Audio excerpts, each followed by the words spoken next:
નમસ્કાર મિત્રો, આપનું સ્વાગત છે આપણી યુટ્યુબ ચેનલ પર। મિત્રો, આજે આપણે વિડીયોમાં શનિવારે તમારે જે એક્ઝામ લેવાની છે ગુજરાતી વિષયની, એનું પેપર કઈ રીતે ડાઉનલોડ કરવું એ આપણે આ વિડીયોમાં જોઈશું, જેથી તમે આ વિડીયોને અંત સુધી જોજો। સો ફ્રેન્ડ્સ, સૌપ્રથમ તમારા ગૂગલ એપમાં યુથ સ્ટુડન્ટ આઈએમપી સર્ચ કરવાનું રહેશે। સર્ચ કરતાં જ અહીંયા આપણી જે વેબસાઇટ છે એ તમને સૌપ્રથમ જોવા મળશે, એના પર ક્લિક કરવાનું રહેશે। ક્લિક કર્યા બાદ મિત્રો અહીંયા આપણી વેબસાઇટનું જે હોમ પેજ છે એ ઓપન થશે। અહીંયા ક્લિક કરીને અહીંયા જે એન્યુઅલ એક્ઝામ 2024 લખેલું છે એના પર ક્લિક કરવાનું રહેશે। ત્યારબાદ અહીંયા આપણું જે ધોરણ છે એ પસંદ કરવાનું છે, ધોરણ 6, ધોરણ 7, ધોરણ 8।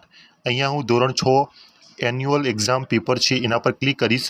તમારું જે ધોરણ હોય છે એના પર ક્લિક કરવાનું છે। અહીંયા મિત્રો તમારે જે એક્ઝામ લેવાની છે, મેથેમેટિક્સ, હિન્દી, ગુજરાતી, 13 તારીખે તમારે જે ગુજરાતી વિષયની એક્ઝામ લેવાની છે એનું પેપર છે એ તમને અહીંયા જોવા મળશે।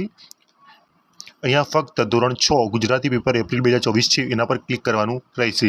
આ જ રીતે જ તમામ જે પેપર છે 15 તારીખે જે મેથેમેટિક્સની એક્ઝામ લેવાની છે, 16 તારીખે જે હિન્દીની એક્ઝામ, 18 તારીખે સાયન્સ, 19 તારીખે ઇંગ્લિશ, 20 તારીખે સોશિયલ સાયન્સ અને સંસ્કૃત છે એ 22 તારીખે લેવાની છે। એ તમામ પેપર છે એ અહીંથી તમે ડાઉનલોડ કરી શકશો ઇઝીલી। આપના મિત્રોને પણ આ શેર કરો જેથી એમને પણ ઉપયોગી થાય। આ ઉપરાંત નીચે આપણા વોટ્સઅપ ગ્રુપમાં અવશ્ય જોઈન થાઓ। વોટ્સઅપ ગ્રુપની લિંક છે નીચે ડિસ્ક્રિપ્શન બોક્સમાં આપેલ છે।